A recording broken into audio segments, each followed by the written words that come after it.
నమస్తే, నేను సిరి.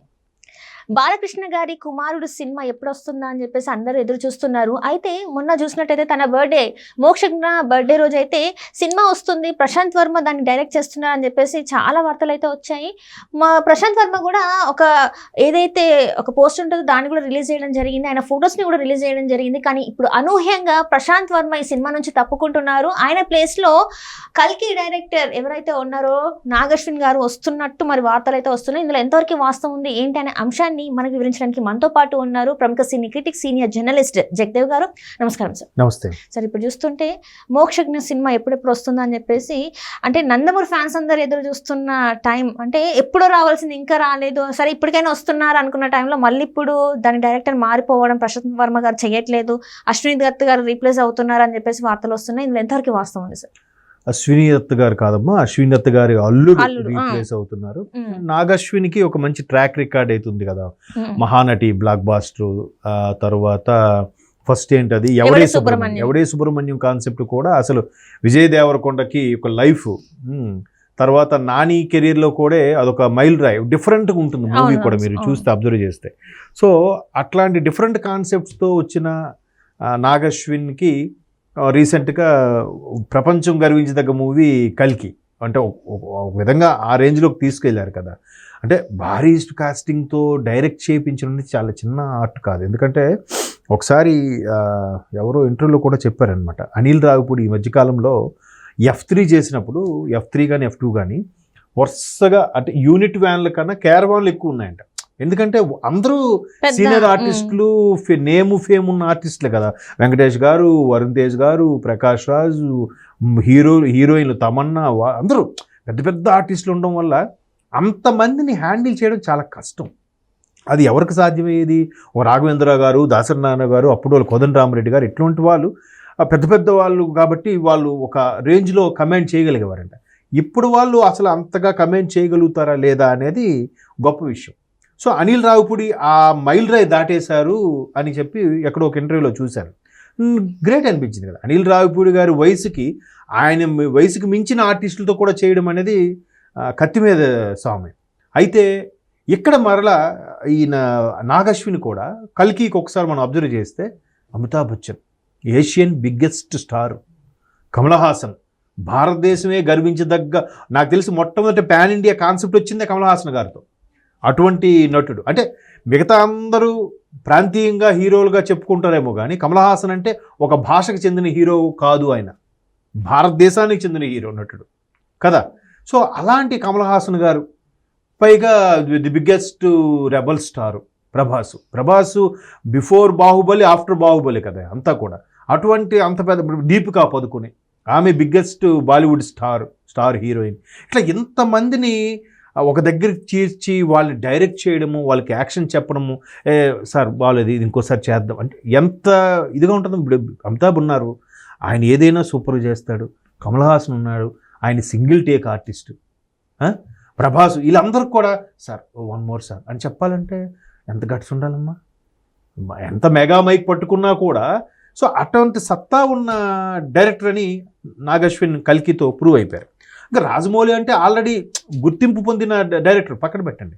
ఇతను ఇప్పుడు అప్కమింగ్ కాబట్టి ఈయనకి ఇస్తే బాగుంటుంది అని ఒక కాన్సెప్ట్లో ఉందో, లేదంటే అక్కడ ప్రశాంత్ వర్మ ఏదైతే హనుమాన్ తీశారో ఆయన ఎక్కువగా దానికి నెక్స్ట్ సీక్వెల్గాను ప్రీక్వెల్గా తీసుకునే కాన్సెప్ట్లో ఇంకా నాకు దీనికి కంపారిజన్గా, లేదా సినిమాటిక్ యూనివర్స్ అంటారు, అంటే ఒక సినిమాలో ఉన్న పాత్ర ఇంకో క్యారీ ఫార్వర్డ్ చేసే విధంగా ఈయన అట్లాంటి కాన్సెప్ట్లో ఉన్నాడు. కాబట్టి మోక్షజ్ఞకి కొత్తగా డిఫరెంట్గా చూపిద్దాము అనే ఉద్దేశంలో ఆలోచిస్తున్న తరుణంలో మేబీ దానికి సూట్ అవ్వచ్చు, అవ్వకపోవచ్చు. ఇంకోటి ఏంటంటే నెక్స్ట్ ఆ సినిమాకి చిరంజీవి గారు ఏదో చేస్తారని, ప్రశాంత్ వర్మ సినిమాకి హనుమంతుడిగా ఏదో ఉండబోతున్నారని రకరకాల ఊహాగానాలు అయితే వినిపిస్తున్నాయి. సో మొత్తం మీద మరి దానికి సూట్ అవ్వలేదో, లేదా డేట్స్ కుదరలేదో సంథింగ్ తెలియదు. కానీ బాలయ్య బాబు గారు ఇటు డైవర్ట్ అయ్యారన్నట్టుగా అయితే వార్తలు వినిపిస్తున్నాయి. ఇంకా అది కన్ఫర్మ్ కాలేదు. మేబీ దత్తు గారు సినిమా అంటే అశ్విని దత్ గారు అల్లుడు కాబట్టి దత్తు గారు కాంపౌండ్ నుంచి వచ్చిన డైరెక్టరే కదా. పైగా దత్తు గారే స్పాన్సర్ చేస్తారేమో, ఎవరు తెలుసు. ఎందుకంటే దత్తు గారికి కూడా ఒక సెంటిమెంట్ ఏంటంటే ఏంటది, అతను సినిమా స్టార్ట్ చేసేటప్పుడు బ్యానర్ ప్రొడక్షన్ స్టార్ట్ చేసేటప్పుడు సార్ దీనికి ఒక మంచి పేరు పెట్టండి అన్నగారి దగ్గరికి వెళ్ళారట, ఎన్టీఆర్ గారి దగ్గరికి వెళ్తే ఆయన కాసేపు ఇలా ఆలోచించి వైజయంతిమాల అని పెట్టండి అన్నారంట. వైజయంతిమాల ఏంటంటే కృష్ణుడి మెడలో ఉండే హారం పేరు వైజయంతిమాల అంటారు దాన్ని. సో అందుకు వైజయంతి మూవీస్, అందుకే కదా వైజయంతి మూవీస్ వచ్చినప్పుడు ఎన్టీఆర్ గారు కృష్ణుడిగా ఉన్న గెటప్లో శంఖారావం చేస్తున్నట్టుగా ఉంటుంది గెటప్. సో అట్లాగా దత్తు గారికి అది సెంటిమెంట్ అనమాట ఎన్టీఆర్ గారు. సో ఎన్టీఆర్ గారు మనవడికి ప్రొడ్యూస్ చేసే అవకాశం కూడా రావచ్చు, లేకపోతే అవకాశం లేకపోయినా డైరెక్టర్గా తన అల్లుడు చేసిన తన కాంపౌండ్ నుంచి వచ్చిన సాటిస్ఫాక్షన్ ఉంటుంది కదా. ప్రొడ్యూసర్లు అంటారా, బాలయ్య బాబు గారు చిటికేస్తే ఎవరు చేయరు చెప్పండి బాలయ్య బాబు గారు అబ్బాయికి. పైగా బాలయ్య బాబు గారు ఈ ఇయర్తో సరిగ్గా 50 ఏళ్ళు పూర్తయింది ఇండస్ట్రీకి వచ్చి. అదొక సెంటిమెంట్గా వర్కౌట్ అయింది కాబట్టి మోక్షజ్ఞని ఇప్పుడు ఇంట్రడ్యూస్ చేస్తున్నారు. ఇప్పుడు ఎన్టీఆర్ గారు జూనియర్ ఎన్టీఆర్ గారు అయితే ఆల్మోస్ట్ అలా 18 ఏళ్ళకో ఆయన ఇప్పుడు తెరంగేయడం చేశాడు. ఆయన 22 ఏళ్ళకే సూపర్ స్టార్ అయిపోయాడు ఆది ఆ సినిమాలతో. సో ఇప్పుడు ఈయన దగ్గర 30 ఏళ్ళు వచ్చేస్తున్నాయండి ఈయనకి. 30 ఏళ్ళ వరకు ఎందుకు ఆగారు? వస్తానా రానని మీమాంసలో ఉన్నారా, లేదంటే ఆయనకి నటన మీద ఆసక్తి లేదా ఇంకా సరైన స్టోరీలు అవి నచ్చక గ్యాప్ ఇచ్చారా అనేది చాలామందికి కొన్ని సందేహాలు ఉన్నాయి. దట్టు బాలయ్య బాబు గారు అబ్బాయి అంటే ఆ క్రేజ్ వేరు కదా. ఎన్టీఆర్ గారికి యనమండుగురు కొడుకులు ఉన్నా కూడా ఎన్టీఆర్ గారు నటవారసత్వం అంటే మాత్రం బాలయ్య గారి పేరే చెప్తారు. సో ఇప్పుడు నెక్స్ట్ జనరేషన్లో నటవారసత్వం అంటే కళ్యాణ్ రామ్ గారు ఉన్నారు, ఎన్టీఆర్ గారు ఉన్నారు, అఫ్కోర్స్ తారకరత్న గారు చనిపోయారు అనుకోండి, అట్లా ఉన్నారు. కానీ ఆ జనరేషన్లోనే థర్డ్ జనరేషన్లోనే మోక్షజ్ఞ కూడా రావడం అనేది అందరూ ఆతృతగా ఎదురు చూస్తున్నారు. ఇప్పటికే లేట్ అయింది. సో ఇకపైన వస్తే బాగుంటుంది. దత్తుగారు లాంటి ప్రొడ్యూసర్లో కానీ లేదా దత్తుగారు అల్లుడుగా నాగశ్విన్ చేస్తే బాగుంటుంది. నాగశ్విన్ కాన్సెప్ట్లు కూడా డిఫరెంట్గా ఉంటాయి అంతే కదా. ఇప్పుడు ఒకసారి చిరంజీవి గారు కూడా అదే అన్నారు, మహానటి సినిమా చాలామందికి అప్పటి వరకు ఉన్న రూమర్ ఏంటంటే సావిత్రి గారు చాలామంది ఆవిడని మోసం చేశారు, ఆమె ఆస్తిని తీసుకున్నారు, లేదంటే ఆవిడ కొంచెం అలవాటు ఉండేది, ఇలాంటివి ఎప్పుడు కథనాలుగా వినపడ్డే తప్ప దాన్ని తెర మీద అంత ధైర్యంగా చూపించగలిగిన దర్శకుడు కదా ఆయన. అదే అడిగాడంట ఆయన, సావిత్రి గారికి ఆ యాంగిల్ ఉందని నువ్వు అంత ధైర్యంగా ఎలా చూపించగలగాయా అని. అంటే ఆ దర్శకుడు ప్రతిభ అక్కడే తెలుస్తుంది మనకి. అంటే బయోపిక్ అంటే నిజంగానే ఆమె జీవితంలో జరిగిన ప్రతి ఒక్క అంశాన్ని అట్లా పెట్టడం చాలా గట్స్ తో కూడుకున్న పని. ఎందుకంటే ఆ ఫ్యామిలీ మెంబర్స్ నుంచి వచ్చే వ్యతిరేకతని కూడా తను హ్యాండిల్ చేయడం అంటే మామూలు విషయం కాదు. అంటే లక్కీగా ఆడియో ఫంక్షన్ వాటికి గెస్ట్ గా కూడా వాళ్ళ అబ్బాయిని కూడా పిలిచారు, సావిత్రి గారు అమ్మాయిని అబ్బాయిని. కొన్ని వాస్తవాలు ఉన్నాయి. మరీ రియాలిటీగా పెడితే ప్రతి మనిషి కూడా మంచి చెడు రెండు ఉంటాయి. ఎవడు అన్ని మంచి ఉంటాడు, దేవుడు అయిపోతాడు.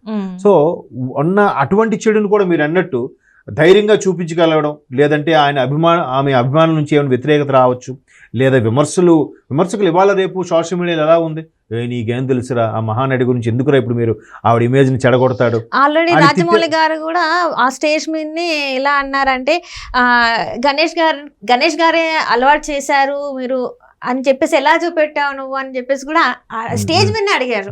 అది బాగా గుర్తనమాట నాకు. రాజమౌళి గారే అడిగేస్తారు జెమినీ గణేషన్ గారే సావిత్రి గారికి మీరు మంద అలవాటు చేసినట్టు ఎందుకు చూపెట్టావు నువ్వు అని చెప్పేసి కూడా అడిగారు. అంటే అవి వాస్తవాలు